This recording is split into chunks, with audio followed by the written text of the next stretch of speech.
Most people think they know the British royal family. They have seen the photographs. They have watched the ceremonies on television. They have read the headlines that come one after another, week after week, like a river that never stops moving.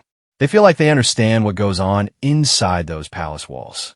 But every now and then, something happens that changes everything a person thought they knew. Something unexpected. Something deeply human. Something that makes even the most casual observer stop, put down whatever they are holding, and pay full attention. That is exactly what happened when Prince William and Catherine, Princess of Wales, stepped forward during one of the most turbulent and uncertain seasons the British monarchy had seen in decades. They did not just make an announcement. They did not just release a statement through a polished press officer. They spoke out, honestly, openly, and in a way that nobody in the public had quite anticipated. And what they said and what they did shook the foundations of how ordinary people understood the royal family entirely. But to understand why their words landed the way they did and why the world reacted the way it did, it is necessary to go back to where the storm truly began. The year 2024 had opened like a door into a dark room for William and Catherine. Nobody standing outside that door could see what was inside, but something about it made the air feel heavy and uncertain. Catherine, the Princess of Wales, had quietly checked into the London clinic in the middle of January for what was described publicly as planned abdominal surgery. Kensington Palace released a carefully worded statement at the time, mentioning she would be in hospital for a couple of weeks before returning home to recover. It was brief, it was vague, and it was, in the eyes of millions of people who followed the royal family closely, oddly unsatisfying. The public accepted this explanation at first. People understood that the royal family had always maintained a firm boundary between public duty and private life. That had always been the unspoken agreement. The royals would show up for the ceremonies, the ribbon cuttings, the charity visits, and the grand occasions, and in return, the public would not pry too deeply into the personal moments. It was a relationship built on a kind of respectful distance. But as January passed into February, and February passed into March, and Catherine still had not reappeared in public, that respectful distance began to crack. Social media, which moves at a speed that no palace press team was ever truly designed to manage, began to fill with questions. Where was she? Why had there been no update? Why was the palace being so quiet?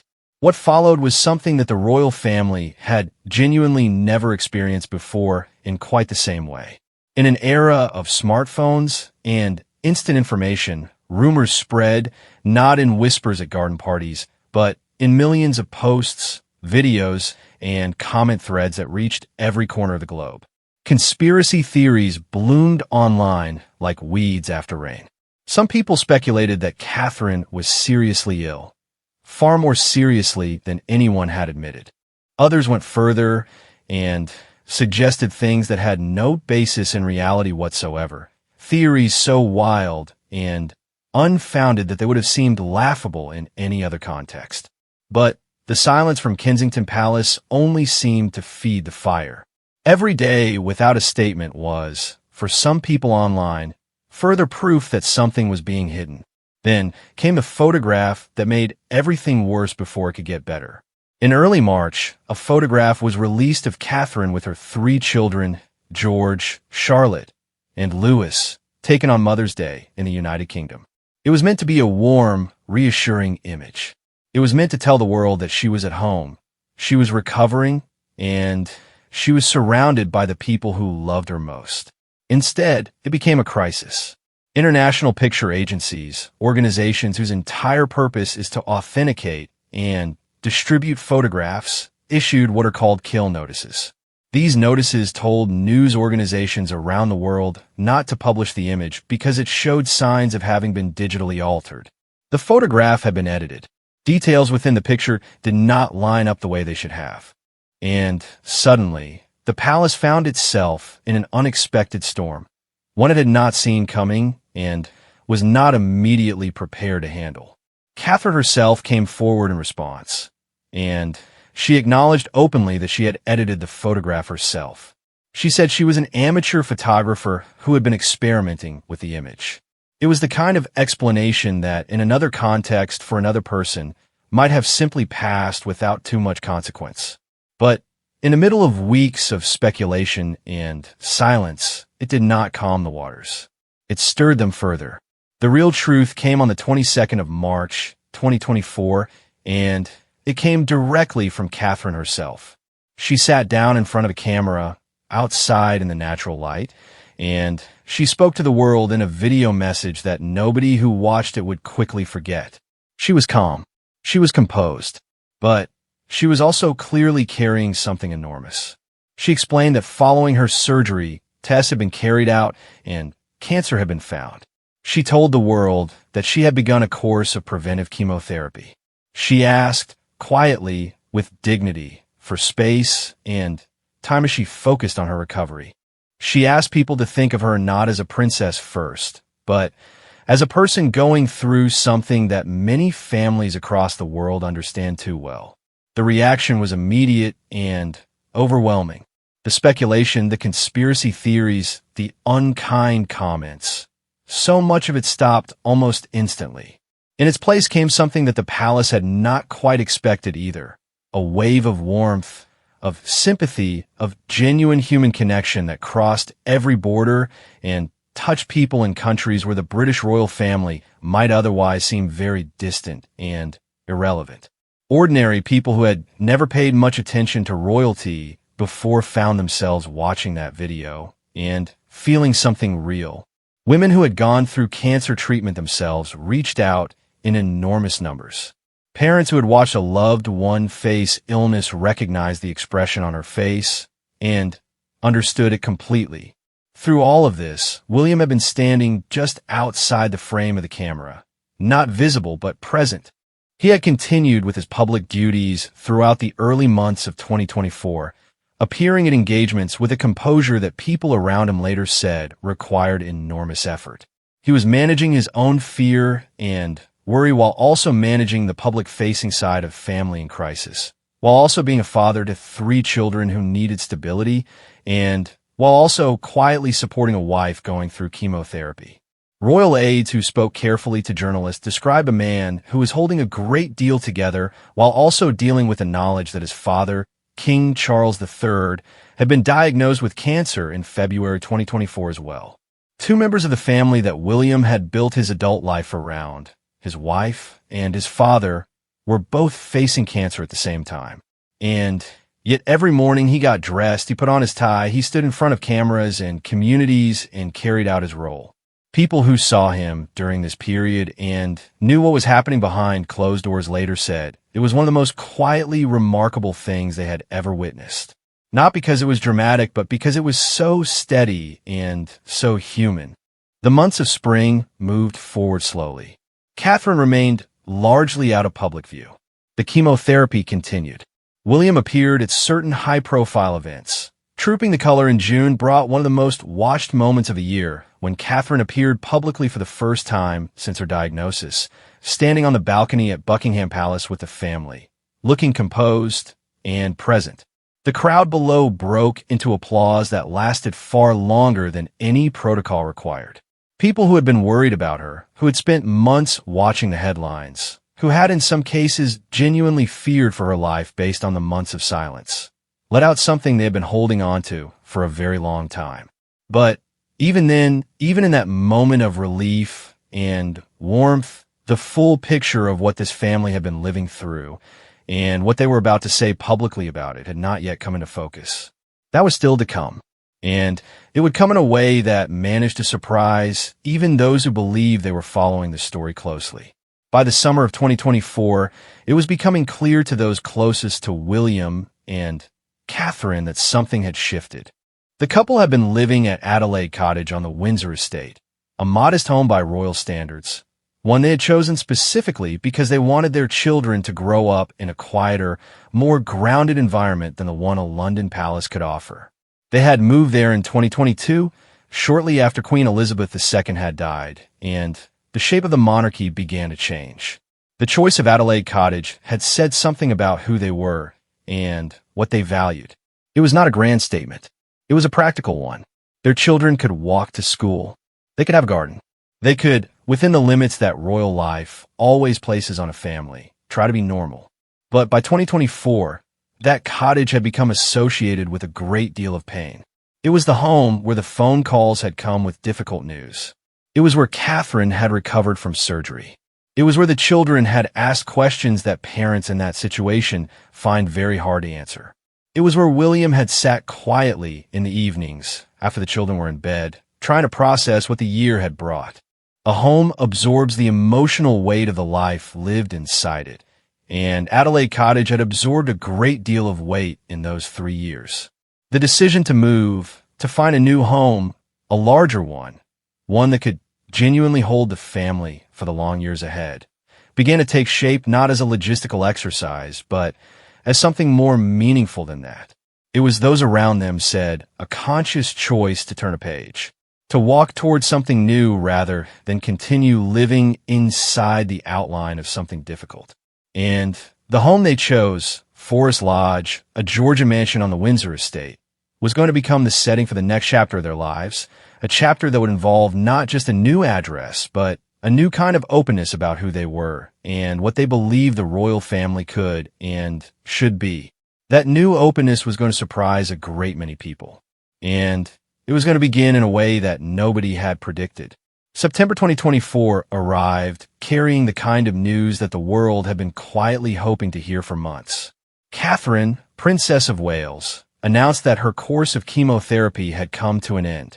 She was not yet saying she was completely out of the woods. She was careful about that, and the people around her were careful too, but she was saying that the treatment was finished, that her doctors were encouraged, and that she was slowly, step by step, beginning to return to the life she had stepped back from. There was no grand parade or ceremony to mark this moment. It came through a short video, simply filmed, with Catherine speaking in the same direct way she had spoken in March when she first told the world about her diagnosis.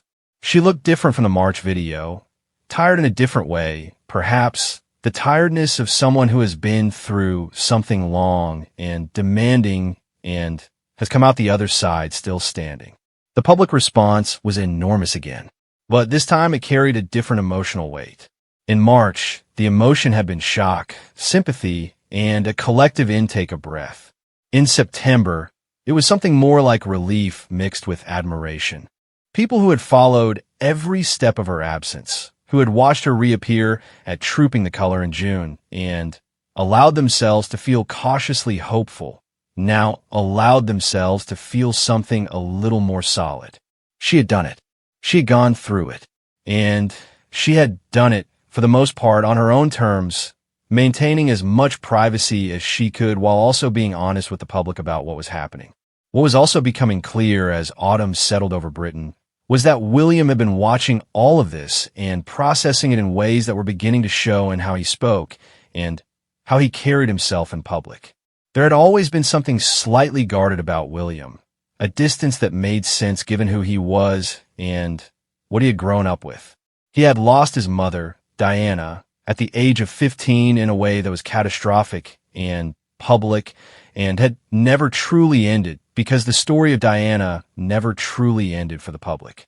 He had grown up inside an institution that had historically dealt with everything by saying as little as possible.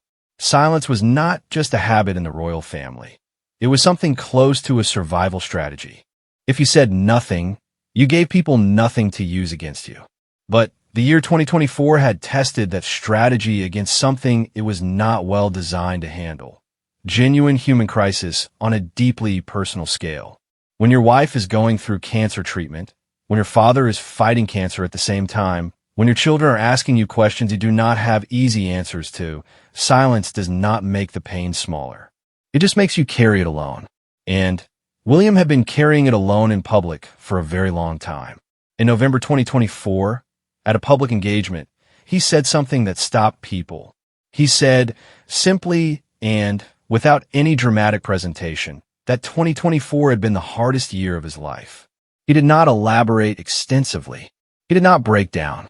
He said it the way someone says something true that they have been holding inside for a while and have finally decided does not need to be held inside anymore.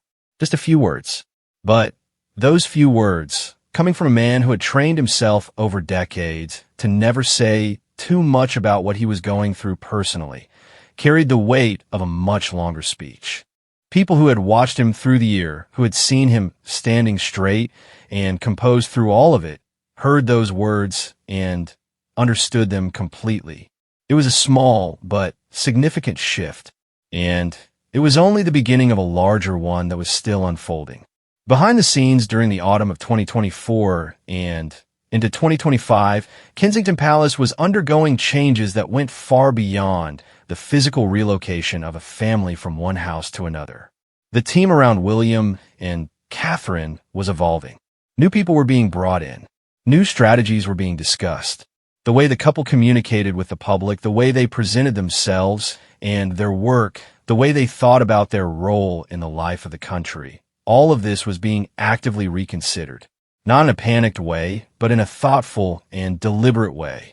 Two people who had been through something difficult together and had come out the other side were asking themselves honestly what mattered, what they wanted to do with the platform they had, and how they wanted to use the years ahead. The Royal Foundation, which was the central vehicle through which William and Catherine directed their charitable and advocacy work, was also changing. A new chief executive was appointed, Sarah Henwood, who came from more than 30 years in broadcast media. The choice itself was telling. Broadcast media is about communication. It is about knowing how to tell a story that reaches people, that does not lose them, that makes them feel that what they are watching or hearing matters to their own lives. Bringing someone with that background into the organization sent a signal, even if quietly, about the direction things were heading. William and Catherine were not planning to withdraw from public life. They were planning to engage with it more directly, more openly, and with a clearer sense of purpose. Catherine's return to public duties in the final months of 2024 was gradual and carefully managed. She appeared at events connected to causes she genuinely cared about. The Together at Christmas Carol service at Westminster Abbey in December was one of the most watched moments of the year's end. She stood at the front of that ancient building, surrounded by candlelight, and hosted a service that was about community and care and the importance of coming together in difficult times. It was deeply personal in a way that was visible to everyone in attendance and to the millions who watched it on television. She was not just performing a role. She was living it. In January 2025, Catherine announced that her cancer was in remission. The word remission carries a particular kind of relief for anyone who has been through illness or watched someone they love go through it. It is not a final word. Doctors and patients both understand that cancer requires continued watching, continued care, continued vigilance, but is a deeply hopeful one. It means the body has fought back. It means the treatment worked. It means there is a path forward into something that looks, with appropriate caution, like a future. When the announcement came, people across the United Kingdom and around the world responded with genuine celebration. Messages poured in. Public figures spoke warmly. Even people who had been critical of the royal family in other ways found themselves genuinely glad.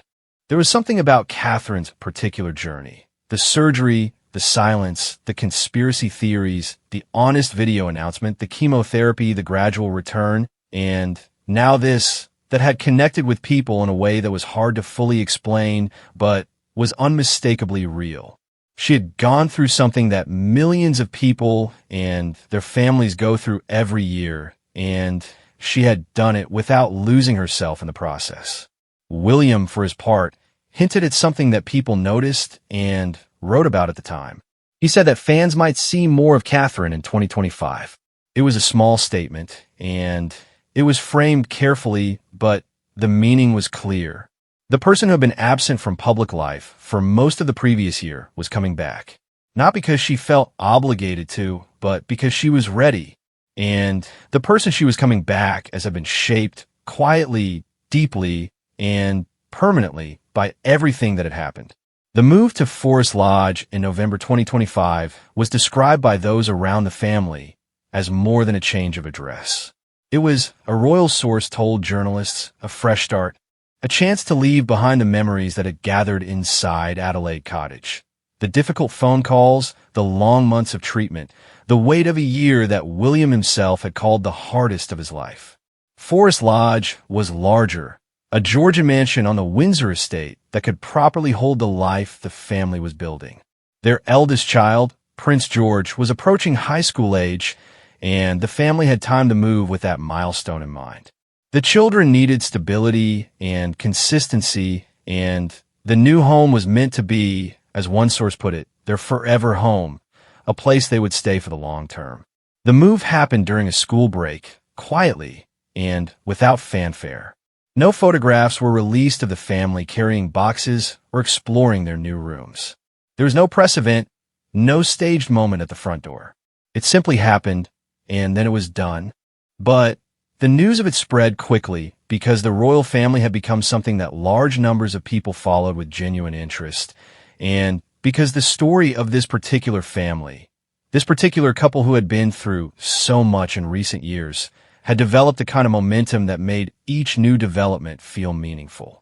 At the same time, the wider landscape of the monarchy around them was continuing to shift in significant ways. King Charles III, who had been dealing with his own cancer diagnosis since early 2024, had been gradually and carefully redistributing certain roles and responsibilities. He passed the role of Colonel-in-Chief of the Army Air Corps to William, a transfer of symbolic and ceremonial significance that spoke to the ongoing process of a king managing his own health while also preparing the next generation for what lies ahead.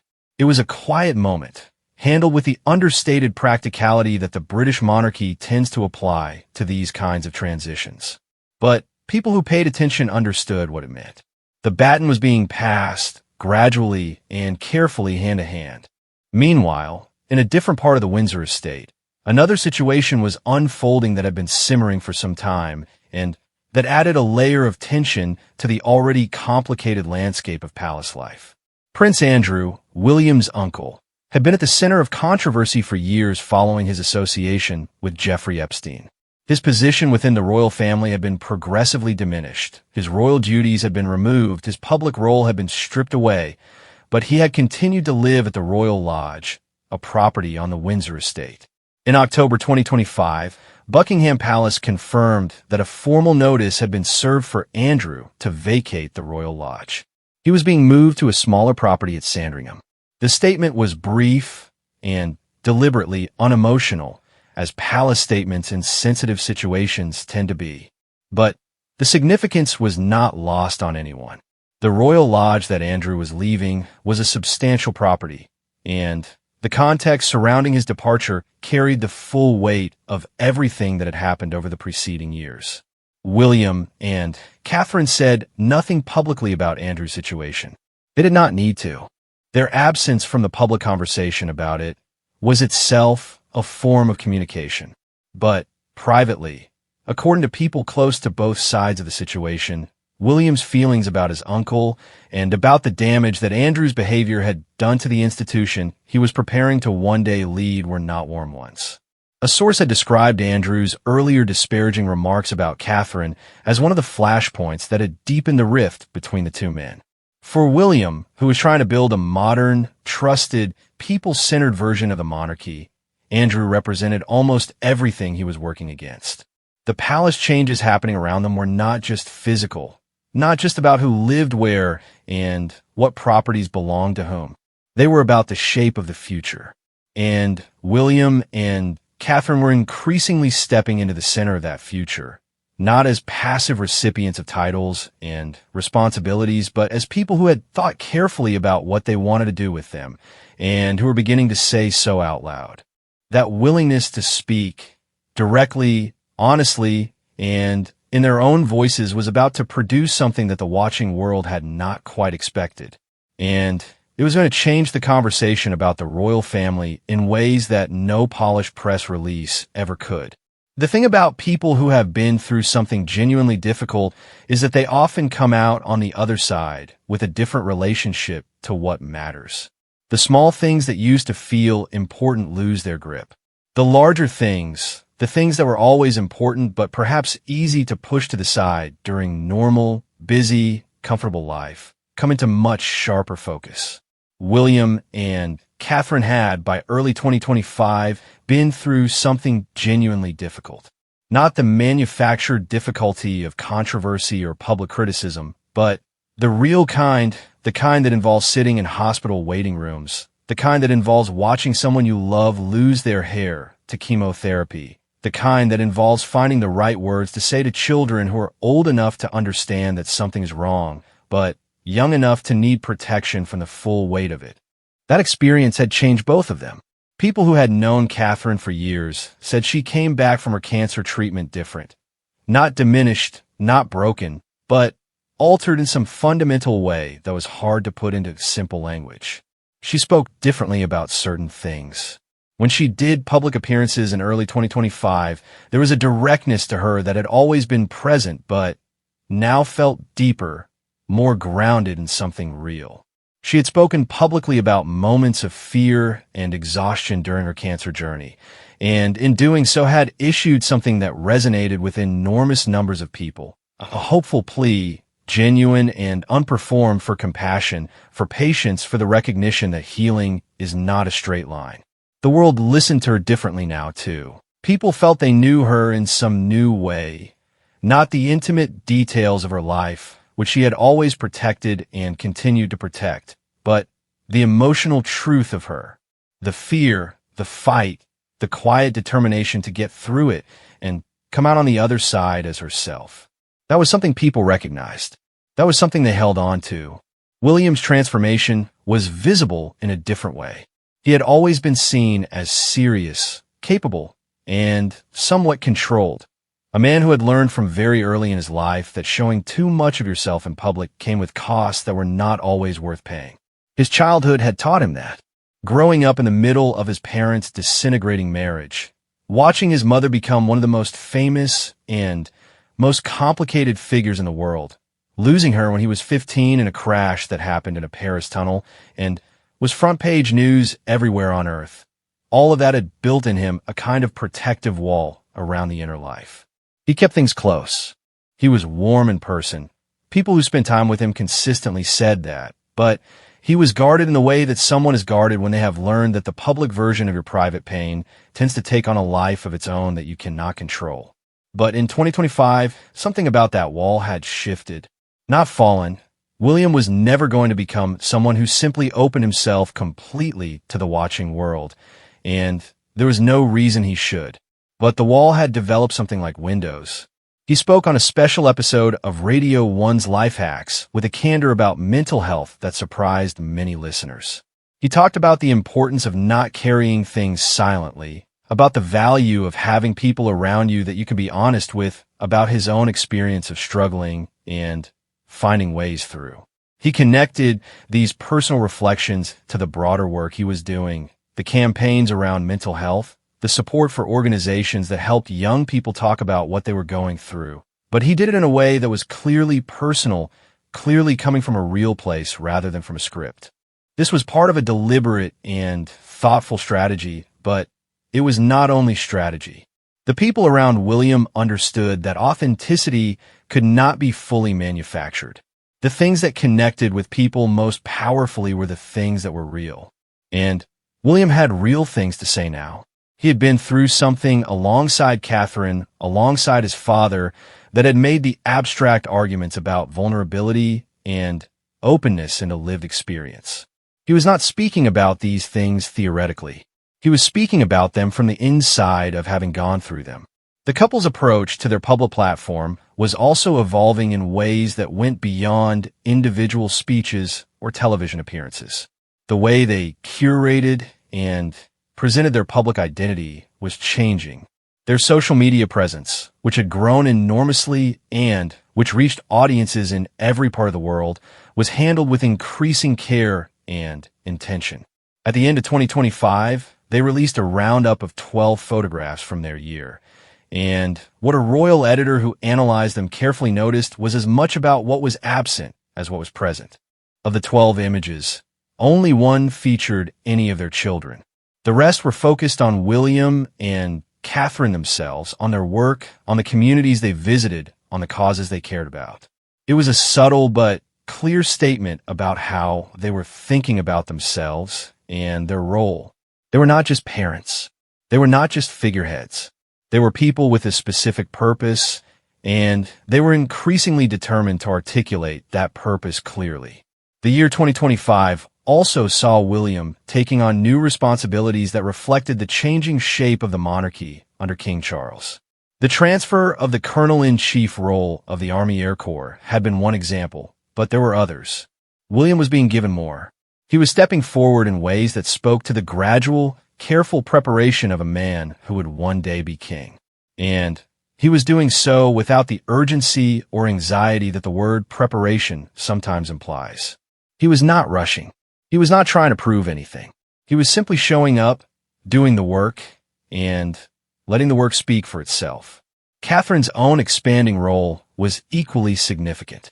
Royal commentators who had followed her career closely noted that she was becoming more influential behind the scenes in ways that her public appearances did not always fully capture. Her relationship with King Charles, which had always been warm, had been deepened by their shared experience of illness. They understood each other in a particular way now. Both had faced a serious diagnosis. Both had gone through treatment. Both had navigated the strange experience of doing so under the gaze of the public eye. There was a mutual understanding between them that went beyond the formal relationship of a future king's wife and the current king. They had been through something similar in the same year, and that created a bond that was real and personal. Her influence on the direction of the Wales household and its work was growing steadily. When engagements were being planned, one royal source noted that the first thing Catherine always asked was how a particular visit or project would genuinely help the people it was meant to serve. Not how it would look in the press, not what photograph it would produce, but what real impact it would have. That question, asked consistently and seriously over years of work, had shaped the culture of the team around her. It had made the work more serious, more grounded, and more connected to the realities of the communities they were engaging with. The visit to Pontypridd in Wales in February 2025 illustrated something of this quality. It was not a grand state occasion. It was a community visit, baking Welsh cakes with local residents, listening to people who had been affected by flooding, connecting with the texture of ordinary life in a way that felt genuine rather than staged. Catherine was there with her hands in flour. William was there listening to people talk about the damage to their homes and their neighborhoods. The visit was covered warmly in the press, but more importantly, the people who were there and who met them described something real, a sense that the couple in front of them was actually present, actually listening, actually interested in what they had to say. That quality is harder to perform than it looks, and it cannot be maintained over years of public life unless it is genuine. The Epstein files became public in early 2026 in a way that sent ripples through many powerful institutions, and the royal family was not immune to those ripples. Kensington Palace released a statement saying that William and Catherine were deeply concerned by what the revelations showed. It was a carefully worded statement. They were not saying more than they needed to say, but the fact that they said anything at all was notable. Previous generations of the royal family would have said nothing, would have stayed entirely silent, would have treated the whole matter as something happening in another room that had nothing to do with them. William and Catherine said they were concerned. It was a small thing, but small things from a family with a long tradition of saying nothing carry weight. By early 2026, as William and Catherine settled in a forest lodge and began to build the rhythms of their new home and their new chapter, the picture of who they were and what they were building had become clearer than it had perhaps ever been. They had been tested. They had been tested in ways that most people never have to face. Not just the private tests of illness and worry, but the strange and particular test of facing those things while also being one of the most watched families in the world. They had handled it imperfectly at times, as all people handled difficult things imperfectly. The edited photograph had been a mistake, and Catherine had acknowledged it as one. The months of silence had frustrated people and fed speculation that caused real harm. These were real failures of communication during an impossible situation, and no amount of warm public feeling afterward erased the lessons they had taught. But they had also handled it with something that went beyond strategy or media management. They had handled it with honesty, eventually and consistently. Catherine had sat down in front of camera and told the truth. William had said out loud that it had been the hardest year of his life. Neither of those things was required. Neither of them had to happen. Both of them happened because two people had been through something real and had decided, in the end, that pretending otherwise served nobody. The royal family of the 21st century faces a challenge that no previous generation of British royalty had to navigate in quite the same way. How to remain relevant, trusted, and genuinely connected to the lives of ordinary people in an age when everything is visible, when silence breeds speculation, when every photograph is examined pixel by pixel, and when the public's tolerance for anything that feels performed or false has never been lower. It is not a challenge that can be solved with a policy or a press strategy.